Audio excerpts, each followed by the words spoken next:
প্রিয় বন্ধুগণ, আসসালামু আলাইকুম। কেমন আছেন সবাই? আলহামদুলিল্লাহ, আমিও ভালো আছি। তো আপনাদের মাঝে আজকে একটা নতুন ভিডিও নিয়ে আপনাদের মাঝে চলে আসলাম। তো প্রতিদিনের মতোই কিন্তু আজকেও চলে আসলাম একটা ভিডিও নিয়ে। তো আজকে আমি এখানে রান্না করলাম সজনা পাতা শাক, তারপরে হয়েছে মাছ ভাজা, তারপরে হয়েছে জয়া কলিজা বোনা। তো গরুর কলিজা রান্না করলাম। তো আজকের খাবারের মেনু হলো শাক, তারপরে কলিজা, তারপরে মাছ ভাজা। তো আজকে এই খাবারগুলোই আজকে রান্না করলাম। তো এখানে রান্না করে আমি একটা পাতিলে রেখে দিলাম। তো সাথে কিন্তু আমি আলুও দিয়ে দিলাম। তো আলু না দিলে আমার বাচ্চারা আবার পছন্দ করে না। তো মাংসের মধ্যে আলু দেওয়া লাগে এবং কলিজা রান্না করছি, এটা তো আমি আলু দিয়ে দিলাম। তো আলুটা দিলে অনেক পছন্দ ওদের খাবার, ওরা আলুটাই পছন্দ করে, তার জন্য আমি এখানে আলু দিয়ে দিলাম। তো আমি এটাকে প্রথমত ফ্রিজের থেকে নামিয়ে তারপরে একটু ভিজিয়ে রেখে তারপরে আমি এটাকে সিদ্ধ করে নিলাম হালকা। তো উপরের যে আবরণগুলো ছিল আর একটু পাতলা একটা পর্দার মতো ছিল, তো ওইটা আমি বটি দিয়ে এটা ক্লিন করে নেব।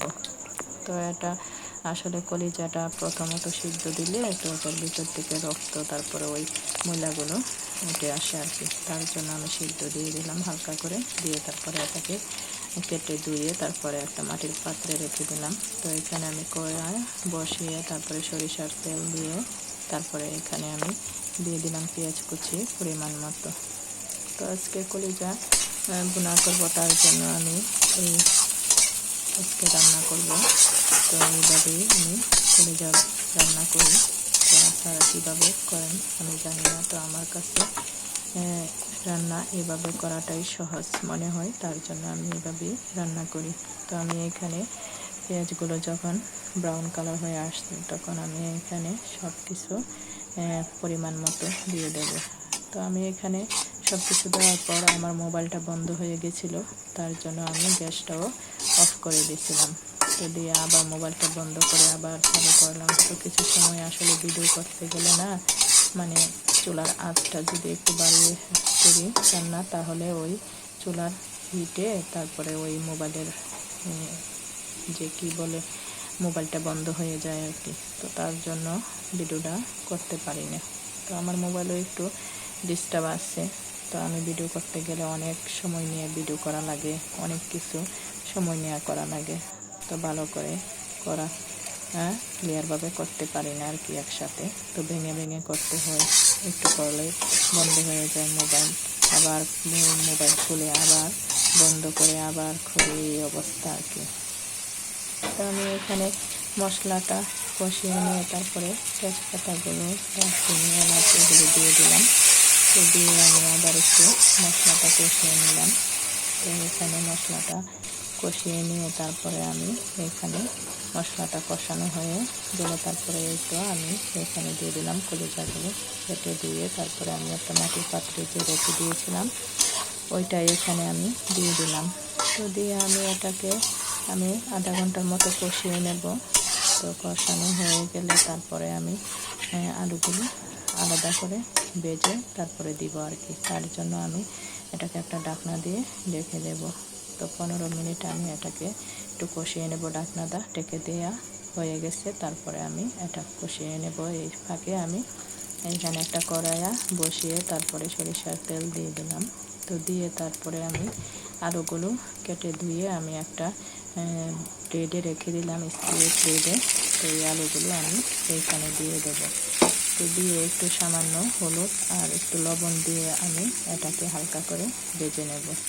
তো হালকা করে ভেজে নিয়ে তারপরে এই আলুগুলো আমি যে কলিজাটা আমি ভুনা করে আলাদা করে রেখে দিয়েছিলাম কষানোর জন্য, তো ওইটা আমি ঢাকনা খুলে আবার একটু খুন্তির সাহায্যে নেড়ে ছেড়ে দেব। তো এটা কিন্তু একেবারে পানি ছেড়ে দিচ্ছে কলিজাটার থেকে। তো পানিটা ছেড়ে দেওয়ার পর তারপরে আমি এখানে আরও কষিয়ে নেব। তো পানিটা যতক্ষণ পর্যন্ত কষানো না হয় বা না শুকিয়ে যায় ততক্ষণ পর্যন্ত আমি এটাকে কষাবো। তো এখানে দেখতেই পাচ্ছেন পানিটা কষিয়ে শুকিয়ে গেল। তো আমি এখানে এটার উপরে আমি আলুগুলো দিয়ে দিলাম ভেজে। তো দিয়ে তারপরে আমি আবার একটা খুন্তির সাহায্যে এটা আমি নেড়ে চেড়ে মিশিয়ে নেব। তো আলুটা কিন্তু আসলে সবার পরিবারেই কম বেশ সবাই পছন্দ করে, ছোটো বাচ্চা থেকে বৃদ্ধ পর্যন্ত সবাই আলুটা পছন্দ করে। আলুটা যে কোনো সবজির সাথে দেন না কেন খুব ভালো লাগে, কিন্তু কার কাছে কেমন লাগে জানি না, কিন্তু আমার কাছে অনেক ভালো লাগে। আলু যে কোনো সবজির সাথে দিলেই আমার কাছে খুব ভালো লাগে। তো এখানে আমি আলাদা করে পানিটা গরম করে তারপরে যখন কষানো হয়েছে তখন আমি এখানে পরিমাণ মতো আবার পানি দিয়ে দিলাম, দিয়ে একটা ঢাকনাতে ডেকে দিলাম। ডেকে দেওয়ার পর তারপরে এখানে আমি এটা আবার উঠিয়ে আবার একটু নেড়ে চেড়ে দেবো।